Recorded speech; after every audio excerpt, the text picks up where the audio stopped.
All right. So what do you do when you're at the top of your game career-wise, but then you receive the greatest news of your life that totally changes everything? Even after years of being told, of course, that it wasn't possible, you find out that you're pregnant. You're convinced that you're going to be a super mom to be, and you've seen many other women handle pregnancy while working, so you're going to be fine. You're going to continue to plan working, and you're going to have your great job. You're going to continue to travel the world. All will be great. And then your body has other plans, and you end up being sick every day for 8 months. You're not performing your best. But many of us, but you, like many of us, continue doing what you do every day. You deny what's happening and soldier on. So I can do it. You can do it. And Cindy, we all have said we can keep going. So Cindy knows now that she was not only in denial of her health, but she didn't want to let go of her old life. She had a tough choice or several choices to make during what felt like the height of her career that she'd worked so hard for. So join me and Cindy Lee as she shares more of her story and the key steps she took to ensure a healthy and happy life for her and her daughter.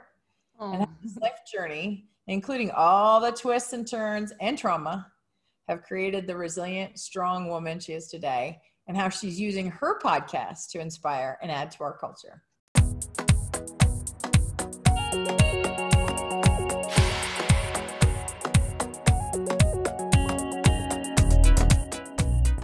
Cindy Lee Robles is with me today, and although she seems like she really likes living in the Bay, San Fran, she is self-described and very proud to be Brooklyn all day. Brooklyn all day. She will share more about how having her daughter totally rocked her world, but first let me tell you a little bit more about Cindy. So Cindy Lee started her career working in the hospitality industry as an operations manager for over 20 years, as well as working in the fitness community for 10 years. But as she's going to share in detail in a bit, she is now on a mission to add to the culture with her podcast called Guest in Your Life. And I hope you'll check it out. And she's going to explain why it's called that. So she was one of the folks who inspired me. Very good. Thank you. Yeah. She was one of the folks who inspired me to get started on my podcast series and now helps others with their journey and helps them take their personal brand and make it bigger. So she's a motivational speaker. And the other thing I love about your story is that you found something interesting about all the people you were connecting with and how they had a hard time sometimes of letting go of certain ideas, thoughts, and moments. And sometimes when those moments were gone, that it felt like a loss. So your podcast, Guest in Your Life, is created to highlight these stories and these moments and help everybody kind of just keep it real. Keep it real. Thank you so much, Wendy. It's so nice to hear you get it. You know what I mean? It is to hear that, that you get it. That's exactly what happened in my life. I was at the height of my career. I loved everything about it. I loved the uncertainty of it. I loved being free, what I considered free. Right. You had worked hard and you created this life that was opening all these new doors for you. And you were flying, man. And I didn't plan for anything else. I didn't plan for anything else but to be that bird. And I would make my pit stops in life, whether it be my career, how I handled my personal relationships. I had no plan, but my career, I had a plan. So as long as I felt like I was financially independent, I felt like nothing was going to get in the way of me being that free until I received that news, that news of getting pregnant. I'm a woman that has endometriosis, and a lot of women at the time weren't even talking about it when I found out. No. And actually that was a question I had for you, is what was making you so sick? Yep. Oh my gosh. I always had to deal with that endometriosis, And so I was told that I couldn't get pregnant. I was told, take your uterus out. And this is like when I was 23, 24, because I would suffer a lot. So when I say that I was living so carefree in my life and loving it and making only plans for me, it was because I never had an idea that I would get pregnant. Right. And one day, and I will never forget it because I received my top promotion I was at the top of my game. It was a job that was going to let me travel around the United States. Is what I always wanted. And I get pregnant. And I was filled with so much emotion. I mean, jumping up in the air, and probably panic, panic. Oh my God, panic. I was in denial. What? Wendy, I was in denial. I would go every week to pee. Yeah, I'm sorry, but I would to urinate. I don't know. I'm proper to be. It's all good. Brooklyn all day. Just kidding. We're proper. And I would ask them, "Am I still pregnant? Am I still pregnant?" And they would say, "You're pregnant. You are pregnant." And I'm like, oh, wow. And I was very happy about it. Very happy about it. But I was sick every day, throwing up every day. And I'm going to big meetings and profit and loss, revenue meetings, and I have to represent, and I have numbers, and I am and at that time I was at a spa. I won't say which one, but it was a big one. It was a brand. It's major in the beauty industry, great accomplishment. But after people would come in and have their treatments, they would hear me throwing up in the toilet. Oh God. Like, these are the things that were going on. And my higher ups, like, there was next level up was CEO, CFO. I was an operations manager, so it was pretty cool. And I could see them looking at me and they just knew I was in denial. They were like, I'm like, "I'm going to be back in 2 months. Don't worry. Just going to breastfeed this kid and I'll be back for that next meeting." And that wasn't happening. Everything started to change. It just wouldn't stop changing. And I didn't want to let go of my life. I didn't want to let go of the people, how fast paced, the glamour, the ego, ego. All of it. I felt like I earned it. I earned. You're on top of your game. It was great. And it still is great in a different way, But everything did change, Wendy. It just kind of like, it was by choice. That was the thing. It was my choice to make a different change, because I started thinking about the kind of mother I wanted to be. Yeah. And the choice that I had at that moment, what was offered to me. And even in making those choices, I created more vulnerability in my life.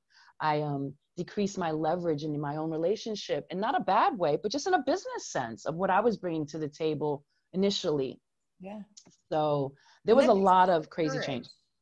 It takes a lot of courage to face all that. And to make those decisions. People say that to me, and it's so funny because I wasn't even thinking about any of that when it was happening. I didn't stop to think, you're being courageous.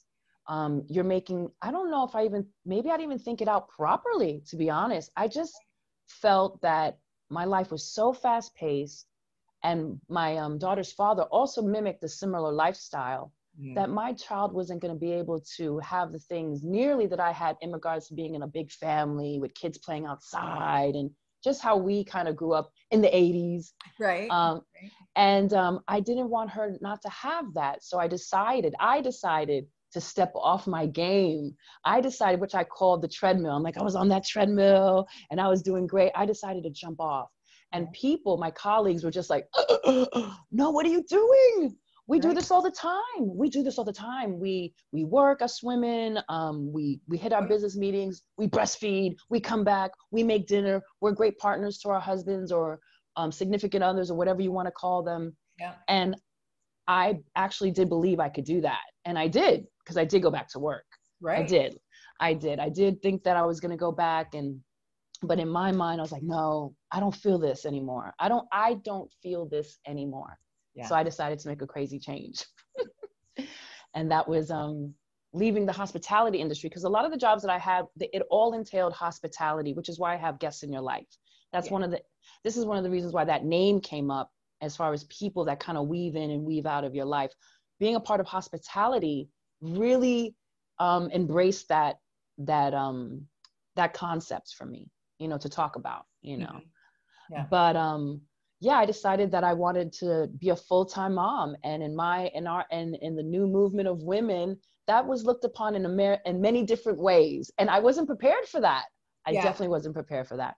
And I'm really glad you brought that up, because I think that's something that, again, doesn't get spoken about a lot. Mm-hmm. But there's this pressure that, hey, wait, you've worked really hard. You've checked all the boxes to get to this level. And why would you dare walk away from it right now? So it is interesting. You think you're just going to get support and positive vibes from everybody, but it doesn't always happen that way. So did that ever make you either question again or self-doubt? Like, how did you get through some of those challenges that you didn't see coming? Oh, that's funny. That's when I realized that I needed to do a lot of self-work, Mm-hmm. because after having whatever's going to pause your life, mine was getting pregnant and having this beautiful gift come to me. Right. Sometimes people have other things that pause their life where they are forced to reflect on what they're doing, how they're doing it, are they comfortable doing it? And I had a lot of time on my hands to really think about all of that. And some of the key words that you actually brought up was resilience, and I thought that, I actually thought about that word. And for me, it's really about sensitivity. I care about things so much. And when I made this change, I realized that I needed to look at myself. I was actually clinging on to my career. Like, that was one of my addictions. I would work 12, 13-hour shifts and I loved it. Yeah. It gave me, the work was intense, but again, if you work hard, you can really enjoy the perks of that. So I did that. So when I didn't have that, I had to really look at myself and this is where unmold trauma comes in, because there was a lot of things that were kind of in my closet that I kind of stuffed and I didn't want to deal with. And that was surprising, so, and as far as support, as far as colleagues and friends, there was a lot of people that did support me, but then there was a lot of people that didn't get it. They just were like, no, you're really good at what you do. Why would you give that up? And some stayed and some didn't. And that's where the letting go was even harder. This is where I'm like, wow, I've known some people in this industry for like 15 years. Right. We've had many, many moments together, and I didn't get, like, when people say living in the moment, like, I'm not living in the moment. I'm living all the time. And our moments aren't ending. Why do they have to weave in and weave out? And I really needed to understand that concept of living and growing up, because I was immersed in a lifestyle of hospitality where I have truly adopted the guest and didn't know how to let them go. So it was really crazy. So I really started doing a lot of self-help groups, and it was a lot about inclusion and identity. And I was looking for things that were going to heal me personally. So whatever, I always suggest to people, what's hindering you? Like, for me, it was feeling like a sense of belonging. I'm a Latin woman. I grew up in America. I'm a Nuyorican. I love that term, by the way, Nuyorican. I hadn't heard that. Nuyorican, growing up in New York, and you're either your first generation or you've adopted New York. You can call yourself a Nuyorican, a Boricua. But yeah, so I had this culture and this family, and I was struggling with that, living on American soils, loving it. I love the flag. I love American soil. I have my political views, but I'm very happy to be here. That comes with a lot of knowledge of how we got here. But I needed to really understand that so that I can really open up my platform, really. And I started to travel. I went to Spain. I visited Puerto Rico. I started doing a lot of soul searching, and I worked really hard to do that, whether saving or being in a situation where I could do that because of just how I partnered with family. It was great. So there was support, there wasn't support, but I just knew that I needed to do the work personally. One of my friends said to me one day, "Nobody's going to save you." Oh, excuse me? Excuse me? What do you mean nobody's going to save me? Right, exactly. And her voice rings in my head all the time. It's like, we have our moments, our good moments, our bad moments. We're dealing with COVID right now. Let me tell you, I've had dark moments. I've had beautiful moments, learning moments, connection moments, disconnection moments. I mean, all this stuff is happening at once, but I'm coping, and I think it's fair for people to understand that they're just coping. So again, when my life shifted, I realized that I really cared a lot. I was very sensitive about a lot of things. And that was part of my resilience, knowing and understanding that, Well, and you also bring up something that I know I struggled with, which was identity, because I realized at some point that I was too wrapped up. My identity and self-worth were too tied to just my corporate role. Mm-hmm. And did you have, in your moment of reflection, because that's, again, something that's very common theme with everybody that I'm working closely with and who are guests on my podcast, Mm-hmm. are they go through a moment of pause and reflection, right? So did you have challenge, I don't want to say shaking the identity, but seeing yourself as something other than this hospitality industry, like goddess? You Yep, know, I said it. Yeah. thank you. Oh, man, back in the day, it was a boys' club. Oh, it was so hard, but it was fun. It was fun.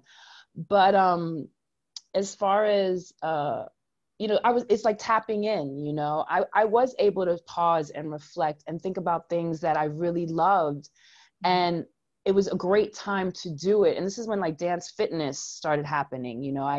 I used to be in the dance fitness world, or more dance, not professional dance, but more dance fitness. And I was able to really embrace that. And that connected me more with my artistic side that I always had, playing music. But it's not something that's at the time, it wasn't something that was really gonna pay the bills. So I always kept my corporate-y job, and I started getting more involved in this community. And little by little, it became more of a part-time job. And for me, it worked out personally because initially I just wanted to be full-time mom. Mm-hmm. And now I was able to kind of get into a situation where I was going to build my financial independence, because I still believe that is key to having your financial independence, whether you're in a relationship or not, married or not. It's key. And I think in breathing well. So I did. I was able to kind of pause and get back into things that I really loved and explore it and really exploit it. I exploited actually motivational speaking. I started working with the YMCA, and really was able to work with youth and seniors and development and programs. It was great. It was just something that just kept growing. And had I not taken the chance, I would not have been able to interface with these guests, because now I was like, oh God, here I go again. People I have to let go of, because I love these heart projects.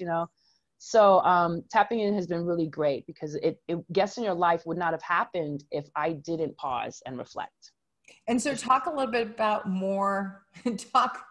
talk a little more about Guests in Your Life and the podcast. And if somebody wants to check out and listen in, other than you've got this really cool jazz vibe about it. I love the sound of it. That's way too cool and hip. It's so funny. Some of my friends are like, what are you doing? Like, what are you doing? I love it. Maybe one day I will video it, because I'm literally in a tunnel in my house, like outside of my house. So, and now when I first started making them, my daughter and everybody would be sleeping upstairs. So I'm kind of raspy and whispery, because I'm also outside in the tunnel vibe, the acoustics of the tunnel. I don't know. But Guests in Your Life it's really about everything. It's about even this experience we're having now, Wendy, that I'm your guest, you're my guest. It's a give and take kind of thing, and we're sharing a great moment of how one takes a chance. And for me, that actually being an entrepreneur, a podcaster, that's a guest in my life. So Guests in Your Life are about things that weave in and weave out. It could be a person, it could be a situation, it could be a career. It's fun. I've had some Guests in Your Life where it's like kind of taxi cab confession, where I'm literally speaking to a driver in Lyft, and we're jib-jabbing and laughing about music or something that's moving them at that precise moment. That's the guest. It's those micro moments that we have, because they're beautiful, but we have to let them go. Like a relationship can be a guest, like a marriage, all this stuff. I mean, there's so many things. So I talk about it, and I jib-jab about it. And we have future guests coming in to talk about their guests. Like, who's your guest at the moment? What are you dealing with? And that's what the podcast is about. It's been fun. And I'm continuing. It's just an exciting thing. It's part of my creative outlet as I continue to explore other outlets during COVID. It's something that I just love to do and add to the culture. Well, and I like that guests are not just people. Like, that's too narrow a definition. That I love moments are guests in your life. And I also think it's part of the growing up that you mentioned is the letting go and knowing that it's okay if paths cross or friends are closer at one stage and not as close this time. And it is hard. And we're stuck in such a change focused 2020. I mean, change. We can't even keep up anymore with that. Right. But I think people have a hard time of letting go or just saying it's okay if that's sunsetting a little bit more and this is coming into greater focus. So having that patience and going through that takes a lot of courage to face it and not keep suppressing it. So that's why, you know, I love for people to just talk about it, you know, it just like I am. Like I put a lot of my, like you picked up, you've been listening to a lot of the episodes, which I do appreciate. And it's a lot about what I go through and how I'm navigating through the journey of life, however you want to call it. And I like to hear how other people are feeling, you know, and that's just like, what is your guest? Who's your guest? And the logo, like the funny thing is I have a chair on the beach. Yeah, you're right. And it's something that I found on the beach one day and I took a shot of it and then I just started seeing chairs everywhere. And it just makes me think of the pause we all have. And we sit down and we think, you know, we just do. I always say sometimes we always look up at the ceiling before we go to bed. There's thoughts, or maybe not, but some people do. And these are the guests and how we control them, how we navigate them. And a big guest right now is coping, you know, for a lot of us, especially during COVID. That's a huge guess. And it's fair. You know, I like right now, it's very interesting to hear and see how people are dealing with the guest of COVID, you know? So yeah. All right. So as now, since you've, you know, come into podcasting and hopefully soon video. All right. So I do think one of the themes, you know, when I think about how you created your podcast series and guests in your life and how, again, people weave in and out, right? And how I think we were raised in a unique time in our culture, right? Right. We had, you know, MTV came along when we were kiddos, right? So our parents and grandparents lived very different lives. So 47, you know, when we were like 10, seemed like you were going to the beauty parlor once a week, or they were golfing or doing something, playing cards, right? So we're really carving this very unique path over 45. Right. And culturally, we had television, movies, and music that were very influential. So tell me something about the 80s when you grew up that either got to you or sparked something, or it's your go-to song. So what's your 80s or early 90s cultural reference that you go, oh man? I loved the Jeffersons. I love the Jeffersons. And I loved everything about it because I grew up in Brooklyn, New York. And that's why I always talk about Brooklyn all day, living in the Bay. Because I'm in San Francisco, but I can't help it, you know. So I always kind of hum that tune to myself when I'm feeling down and it's like that tune, like it goes, moving on up to the east side. To a deluxe apartment in the sky high. And that's how I feel about my life. And I'm like, God, Cindy, you know, you come from such humble beginnings, and it goes, you're moving on up. And just the stories of George and his wife and how they were trying to assimilate in a culture, but still be themselves and still kind of assimilate a little bit, because you learn a different life. And to not kind of change a little bit, I don't think you're growing, you know? So the Jeffersons, to me, with Wheezy, oh my gosh, the interracial couple, it was to me the best thing ever. So I love the Jeffersons. When we were like 10, like I didn't think anything about an interracial couple, right? We didn't understand the cultural significance of it. I just thought they were funny, like as opposite sex marriage. I thought it was funny how and even how George would mimic them or talk about them. I didn't get it either. I was like, what's wrong with him? Why is he being so silly?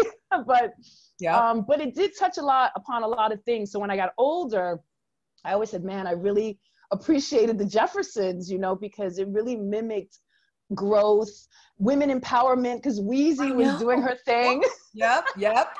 Exactly. And she was kind, you know, she loved, gosh, I can't remember the woman who took care of the house right now, but gosh. Flo? No. Oh, yes, thank you. Okay. Flo, they love Flo, you know, Flo was part of the family. Oh, and Archie Bunker. I mean, I loved all that. It was, I mean, I miss it. I miss those slogans and good writing and satire. Okay. And so just to bring it real to today, do you know who is it Roxy Roker? Is that her name? Do you know who her son is? Do you know who? No. Okay. So the interracial couple, right? On the Lenny Kravitz. Yes. I love him. I love Lenny Kravitz. I love him too. I mean, I have so much respect for him. I that was another thing, like finding that out later. I was like, wow. Cool? I know.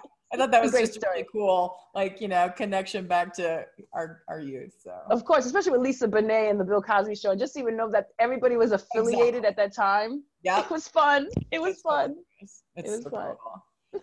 Oh man! All right, so Cindy, I'm actually going to post your link to your podcast. Thank you. Yep, and share with everybody. And then, so for those who are listening, Cindy and I are also part of a group of 10 amazing women who have put their stories together on, again, how the life twists and turns and detours have turned out to create an amazing life path, journeys that have taken us all places we weren't really sure we were going to be. I didn't think I'd be podcasting. I don't know about you. And you're doing it. So much fun. Yeah. And so the book is coming out in a couple of weeks. So check back on DestinationU or come back to this podcast because there'll be notes and also in the video so you can come find it later. But Cindy, thank you so much for thank you, Wendy, sharing your experiences, because I hope this is inspiring others again to. I hope so too. To take that leap and just do it themselves. And it's a process, don't deny the process, and it's okay to go through the process, and that's just how it is.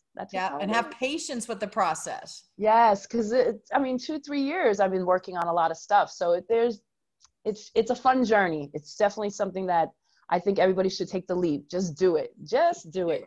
Just do it. All right, Cindy. Well, thanks so much, and thanks everybody for listening in. Thank you, Wendy. Thank you. Bye, guys. Take care. Bye. Bye.